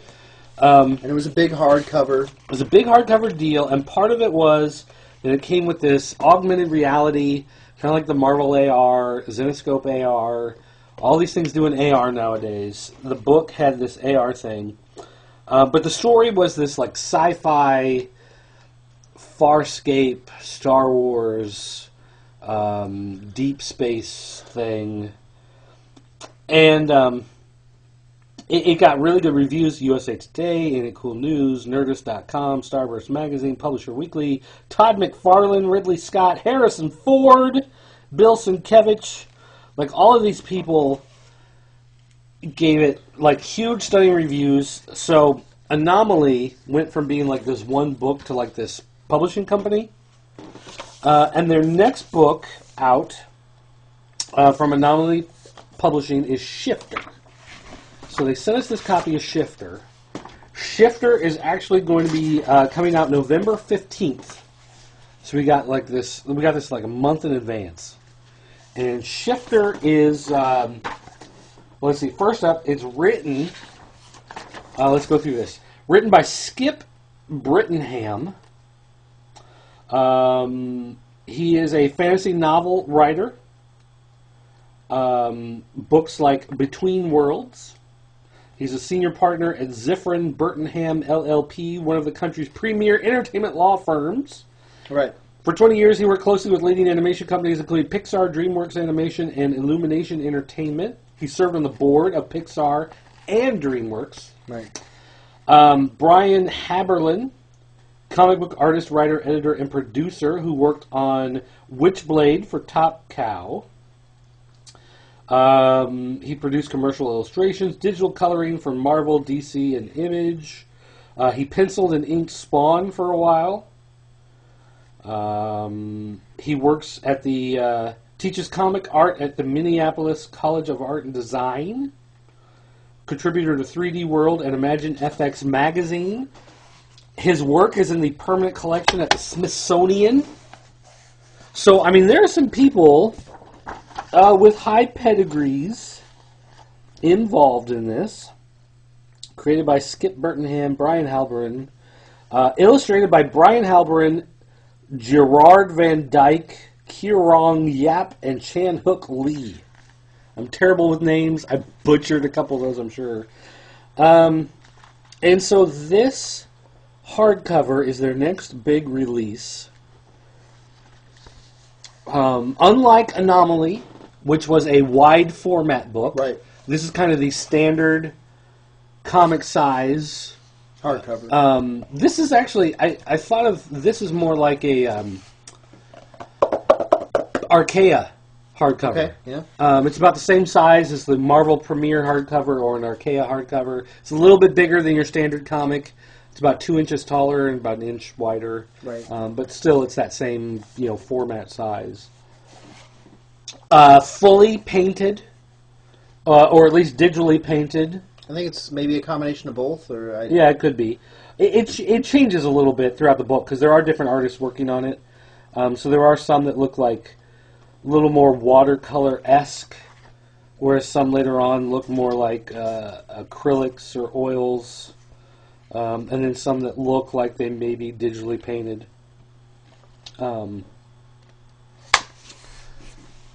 So the story of Shifter is about a guy who notices he works for the government in some sort of like environmental capacity. Right. He basically like flies drones around the planet and looks for environmental issues, disasters, whatever. And he notices some anomalies, and he reports them to his boss right before he goes on vacation. And when he's on vacation, somebody tries to kill him by tossing him into a river. 2 guys try to kill him. Well, somebody hires 2 guys. I mean, that's the point. And when he awakens, he finds himself in this like hidden cave in the middle of this protected natural forest. Under a mountain, basically. And there's this alien machine. It's like a big... It reminds me of The Sphere. It's like a sphere. From the movie Sphere? Yes. Oh, it's and like it's a like sphere this, like, from Sphere. Intelligent sphere. He touches it, and he gets sucked up into it, and he's in this, like, breathable gel. This sphere is this ultra-intelligent, what he thinks is a computer, ultra-intelligent being that has basically existed from what you find out throughout the entire span of Earth's time, pretty much. And it's basically, I guess, there to observe and report. Right. And the original operator of this machine has disappeared somewhere in history. Right. And we don't know the story of that. But this guy being Noah is pulled into this, and he becomes the new operator. And so the machine has to like teach him how it works and what it does. And basically one of the things it does is it has taken samples from throughout time on Earth of different animals. Mm-hmm. And he has the ability to inhabit that animal's body and go out and observe what's happening on Earth. One of the things we also learn, though, is not only does he inhabit these bodies, but he also absorbs some of the experiences that these bodies are going through. Some of the memories, some of the characteristics. Pain, happiness, anger, those sorts of things. And when he inhabits a lion at one point, the lion attacks a dog. Yeah, and he understands the bloodlust and right. that desire for it to eat. The joy of the hunt, of the thrill of the hunt. Right. And what augmented reality does is you download an app. The way that they've worked this is it'll be like an AR for whatever the title of the book is. So it's Shifter AR, basically. Okay. Right? I didn't download it. I didn't play with it at all. Oh, okay. You're the only one who played with it. So. And what does the AR do? Well, for example, it tells you as he's experiencing... How do you use it? How do you use it, first of all? Okay, well, all you have to do is you pull it up, and there's like a menu, and it shows you the different pages that have augmented realities. Okay. So then all you have to do is just wave your camera over that page, and then it'll pop up in 3D. Like, for example, on the cover, it's just the saber tooth popping out of the cover page. Okay. Could you do it on your Windows 8 tablet? Did you have to use your Android I use smartphone? my Android phone. Okay. And which actually, when I started reading this earlier today, because I just read this today, it's a quick read, folks. You could probably get through this in I sat down one evening. 30 minutes. Yeah. Really, it's quick. And the longer part, I mean, it can be longer if you actually take part in the AR, because it'll give like specific descriptions of the dinosaurs and the prehistoric animals. There's even a Sasquatch in this that he overtakes or can control, which we'll get to that later.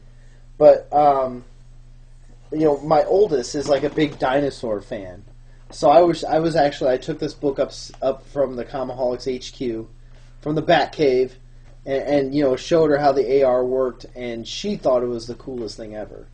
The way that everything popped up from the page, and she's fascinated by the scientific information. So when I was reading her off, like this animal lived 100,000 years ago, yada yada go, saber-toothed tiger, that kind of stuff. She thought it was a lot of fun. Can you interact with the AR at all? Like, do you tap on the screen or reach tap with your on the hand? screen and it'll move the animal, move around, and things like that. Do you feed it? No. Talk to it? No. Okay. So yeah, AR is like one of the big gimmicks from this company is that ability to interact with it or get bonus material or whatever, which I didn't use at all, so I can't speak. That's basically how it worked. So it's like 3D models that come out of the page. With backstory information. So does it like say it out loud, or just you pull up a page of text? Some parts there's a little bit of dialogue, but for the most part you're just reading text. Okay. So, in Shifter, this guy has to unravel this government conspiracy. Well, he is using... As the operator, he's using it to try to unravel the government's conspiracy, where he's basically been framed as a murderer. And he's using these different animals, including there is a female human. Yeah, I was going to say, there's this female human who's like from the Nordic times or something like that. And he's able to interface with her and teach her a little bit of modern-day English, and she teaches him how to be stinky or something, I don't know. And so she's close enough to human that he can use her to kind of go back to the towns and do whatever. But otherwise, everyone else he interacts with is like a prehistoric bird or a tiger or a yeti or whatever. And so he's got to unravel this mystery. He's got to figure out why he's framed for murder, what's exactly going on with this government. So he's using his resources to try to manipulate as the operator to solve his... All right, so let me ask you a couple questions here first. Okay. All right. First question is, what is this government conspiracy? We don't know. Well, we kind of know. Well, it's to basically start this environmental war on the planet Earth so that society crumbles and government can move in and reclaim society, basically. Right, so basically there's this group... it's like a dark cell of the government. Oh, yeah, like a shadow government that wants to create these disasters that kind of overwhelm the system so that the people... They basically have no recourse but to turn to the government, and they can basically throw out the Constitution. They can just kind of take over the world, and everyone is kind of like their slave. And their rationality is that they know that given all the math, that there's going to be an environmental fallout anyways, so why not just engineer one that they can control and then cut down the population through death and destruction, and then take over the masses that are left. Which, to a certain degree, like, it makes sense to a certain point. Like, this idea of you overwhelm the system to where the U.S. government, as it currently is, breaks down and they need help. Right. And you're there with the resources to step in and take over. To a certain degree, that conspiracy works. That idea of, you burn everything down and then you're the only one with the fire. Well, they kind of like compared it to like Katrina and some other national. Well, they were like, this is Katrina on like a 10 times the scale, right, or something like that. So our hero starts to figure this out, and he decides that he's going to stop them from doing this. They're going to stop this from happening. Okay, so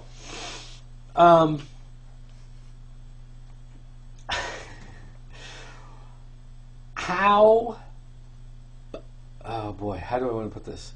How believable did you find this sci-fi technology?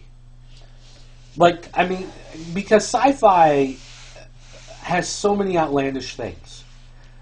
Did the idea that they could steal animals and he could put his consciousness into animals and manipulate What them? I really think we need to talk about first is the age group that this book is really directed towards.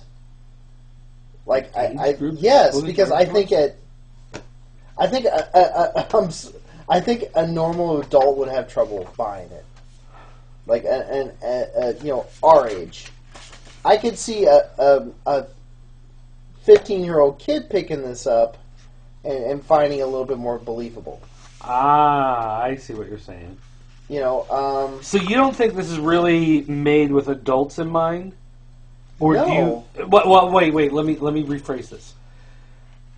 Do you think it's made with adults in mind, but instead it appeals to a younger audience? Yes. Or do you think it's made to appeal to a younger audience? Like, is this made to appeal to 15-year-olds? Or is this made to appeal to 30-year-olds, but instead it seems more like something for 15-year-olds? I choose B. So you think it's made as an adult book, but it kind of fails? It feels more like a young adolescent book. And why do you say that? Because the storyline has a lot of holes. It's... What? Yeah. Wait, what? I know. There's some holes here. Like what?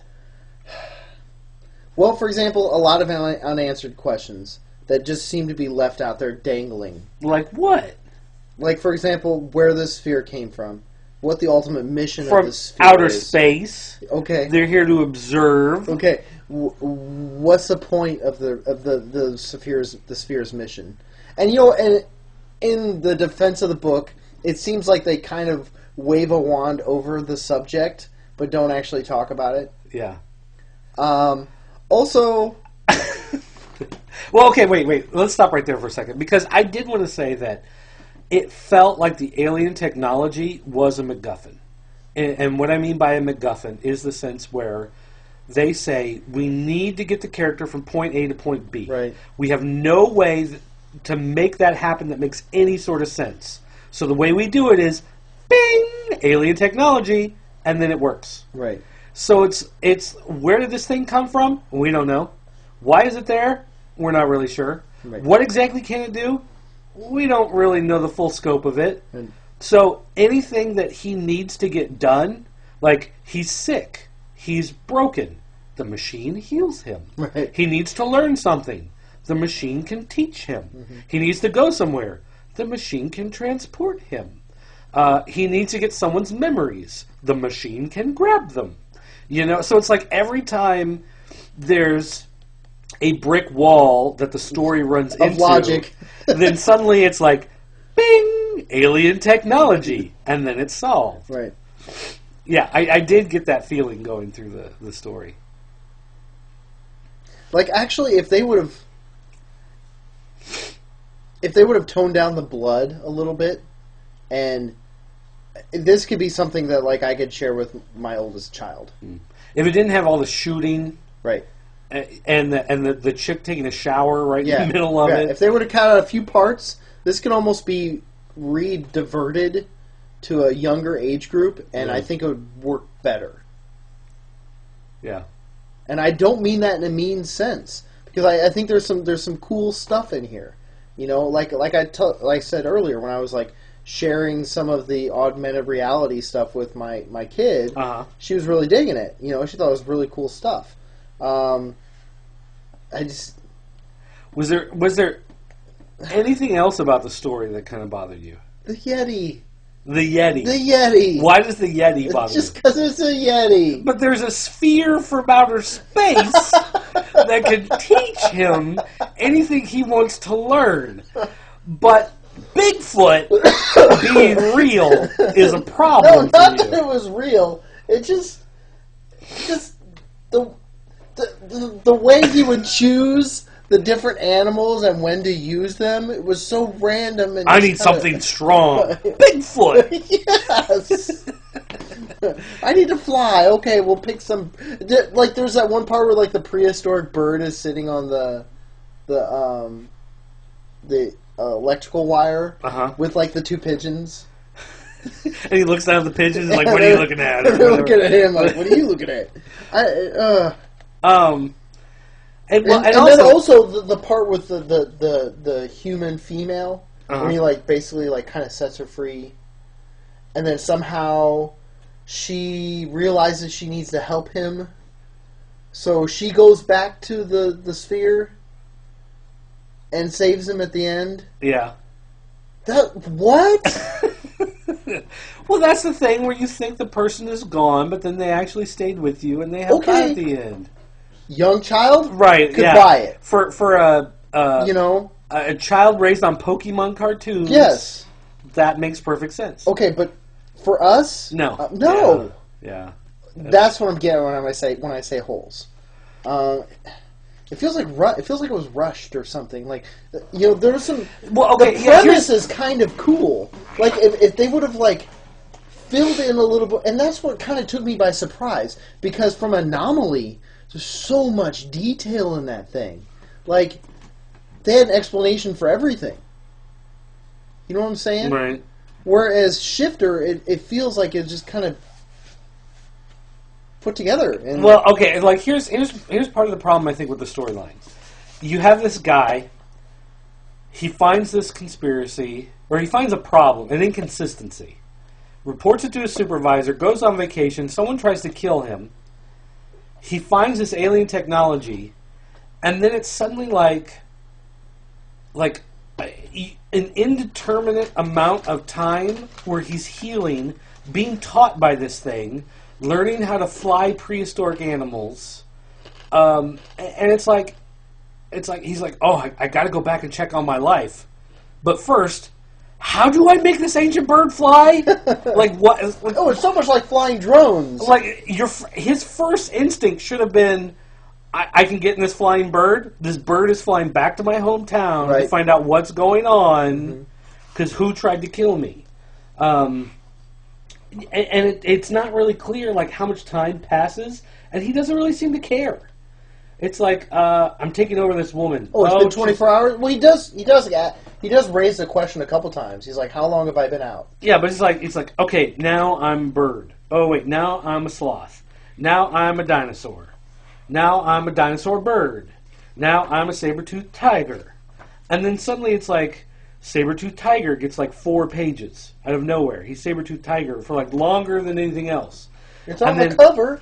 And then he's the Yeti. And then he's the Yeti for like 3 or 4 pages.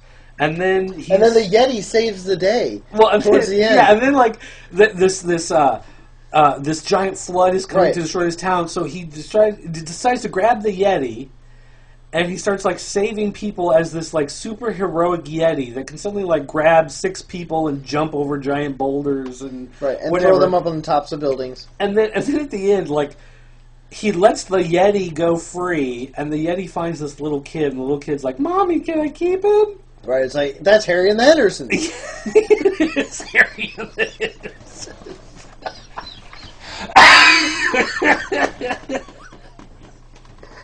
Oh, boy. Woo! Zachariah Harris and Harry and the Hendersons. That's an evening. And Shifter. And then he decides that he's got to stop this government conspiracy. So these people that apparently like knock people off with no thought. They kill a supervisor. They kill him, but they kind of failed. But they still try to anyway. His friend Terry, who he tries to tell the story to, they kill him. They kill everybody. So then he lures them out to the woods, and then he starts offing these guys left and right because now he can think like a bird. Right. And now he can think like a squirrel. So now, these trained killers, he's able to dispatch. Well, he shows up with the big like Allosaurus or whatever it is. I don't know. And, but like this stuff. But like here, it's like these trained mercenaries. Well, no, that's because the sphere made him a superhuman. Because you got to backtrack a little bit here. I do know this part. I can defend the book here. Okay, but when the computer had to get him to be able to communicate with all of these clones or whatever they are, the computer enhanced him to make him a super being. But did it enhance him to the point that he can take out a squad of 16 guys? Yes. He's like 16 highly trained mercenaries with machine guns and infrared goggles. He's a eugenic human being. Back to eugenics. You cannot escape eugenics. All right. Let's back out for a second. From a visual standpoint, from a comic standpoint, a graphic novel, what did you think of the artwork and the? I thought it was pretty clean. It almost kind of reminded me of like Luna Brothers a little bit. You know, just kind of. Luna Brothers? Yeah, kind of. Especially the faces. Well, okay, I can kind of see the faces. The faces. They're well defined and clear. Yes, very clean, clear. But this Luna Brothers looks like animation, whereas this looks like painted artwork. They do use a couple different artists. So there are times when the facial expressions are very well done, and there are times when they seem very stiff, depending on who the artist is working on that section. I think the hero definitely changes. Like, he doesn't look the same. Well, there are times when, like, people are laughing and it looks a little funky. Like here, look at the old man on this page. Right. And it looks like a bad CGI rendered, face to it. The emotion doesn't quite work as well. But there are other times when it looks almost like a watercolor. It's, like, beautiful when he's walking through the forest. Or when he's a Yeti. Or how about when he's a Yeti and there's all the butterflies around him? Yeah, he does cavort with the butterflies as the Yeti. Yeah, and he experiences joy. When he's getting kind of the glimpse of the outer space of where the sphere came from, even though it just kind of tells you it's from space. Right. It doesn't really say where or why or anything, but some of that is very pretty and well done.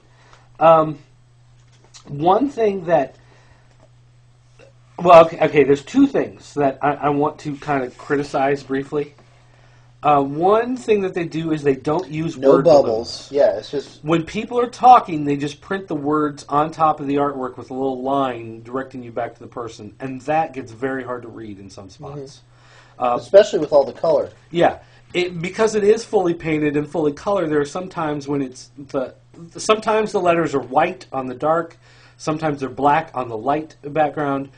But a lot of times, because there's such a variation of the color in the background... It's dark on dark, white on white. Yeah, it's very hard to read what's there. The other thing that they do is sometimes where there are word balloons, it's because there's a voice off-screen or the voice of the computer system. And sometimes those have like a translucent background in them. And it's kind of cool on some pages where it's bleeding through, but there are other pages...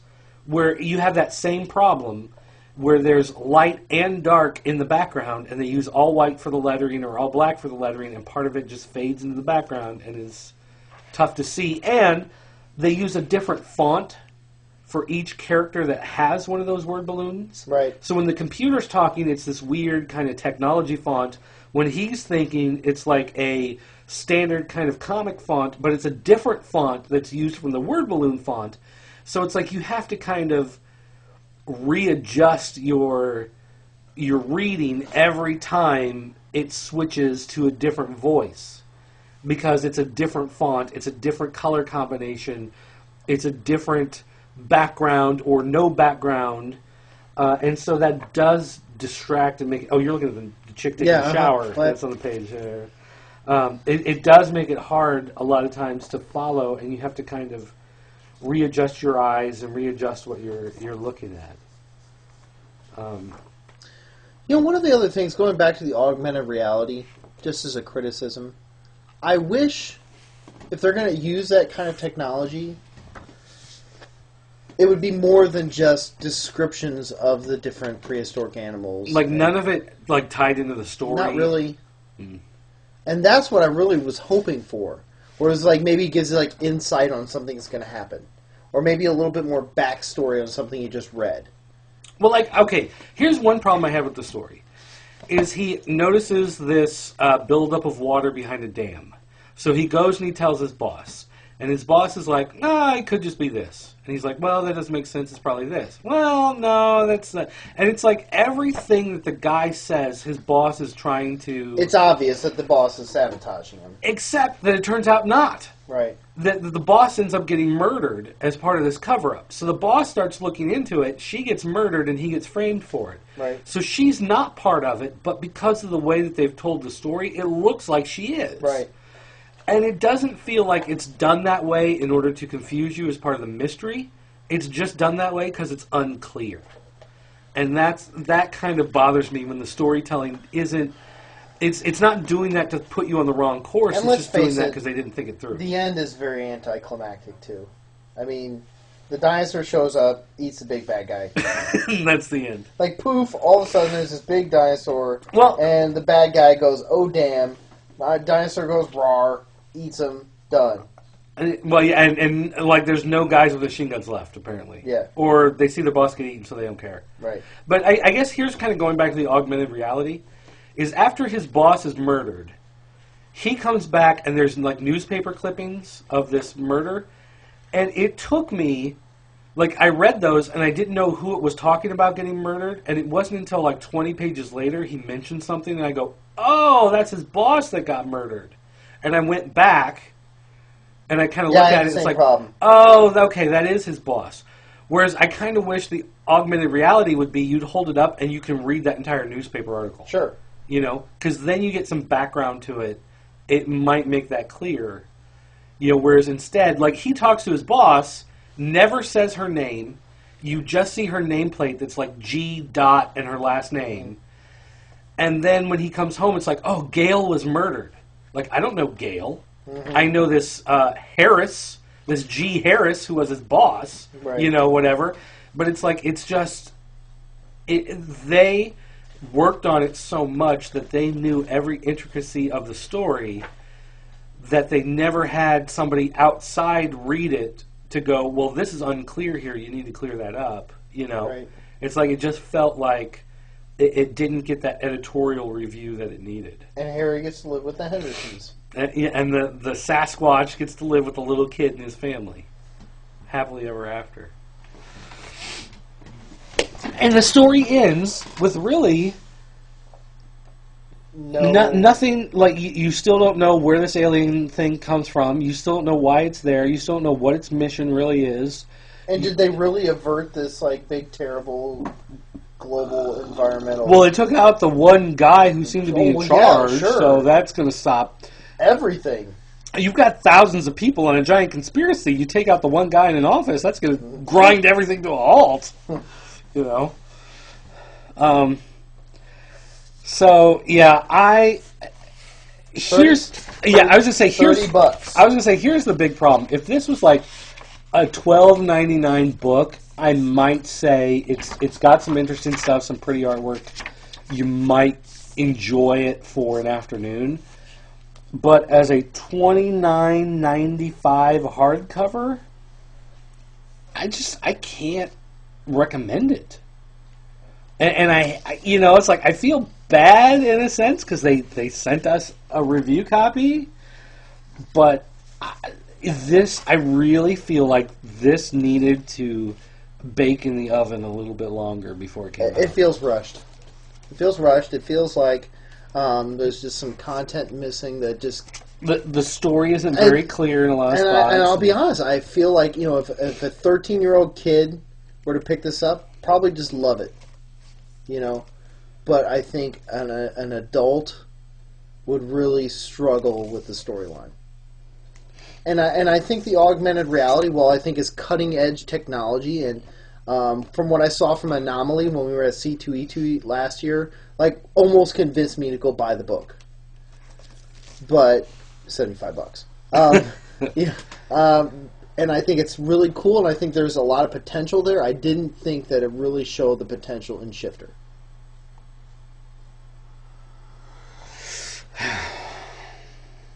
And I feel the same way. We talked about it before the show. We feel bad. This is it's not an inexpensive hardcover to ship all the way over from wherever they brought it to us from. And we appreciate it. And I guess we gotta be us. Yeah, we gotta be honest. We gotta be honest about it. And it's not. If I had paid $30 for this, I would feel a little upset about my investment. So yeah, unfortunately, not double thumbs up for Shifter. Nope, can't do it. We got to be us, folks. But I'll tell you what, you love us for being honest, and that's what we're gonna be. I'll tell you what, though, Anomaly Publishing, if you're working on your next book, you want to send us a rough draft that we will read off the air and give you feedback on so you can tweak it before it publishes. We'd be more than happy to do that. I have no problem with that, but I just feel as a finished product, this is not quite living up to the potential that it had to be. So, all right, so pass on Shifter. All right. So is that going to do it for the show? I think that's it. You got anything else to talk about? That is a full show. I mean, it's pretty late. We've got half a bottle, though, of Zachariah Harris. We can, and we're still standing. And we got some cold pizza. So you want some cold pizza, some mesquite barbecue? One slice left. We're going to arm wrestle for it. Is there just one slice left? Really? Don't look at it. Really? Yeah, there's only one. Don't look at it. It's mine. All right, we'll see. We'll see what happens. All right, guys. So anyway, don't forget, you got questions or comments, you can send us an email, either apocalypse@comiholics.com or dirt@comiholics.com. You can also send us a voicemail message. You can call area code 217-953-4025. That's our 24-hour voicemail line. You can send us feedback there. You can send me a tweet at PCN_dirt. That's my Twitter account. Do you have a Twitter? I think it's Apocalypse PCN, but I never use it. So, probably not I'm best to... I'm one of those non-tweeters. Or you can go to Join the Forums, the official forums of the Pop Culture Network, jointheforums.com, and there you can sign up. You can leave feedback there. If you got any questions or comments, anything going on. If you're a fan of Shifter, you can feel free to let us know. Comes out November 15th, so maybe some of you are going to get it for Christmas, or some of you are going to buy it for your Hanukkah. Your holiday break there, or whatever. So let us know what you think. Anyway, guys, I think that's going to do it for me. But before we go, as always, we will get a word of wisdom from the Apocalypse. So putting you on the spot, buddy, say something to all the people. Ridiculous Murdoon. I asked for that. All right. Thanks for listening, everybody. See you next time.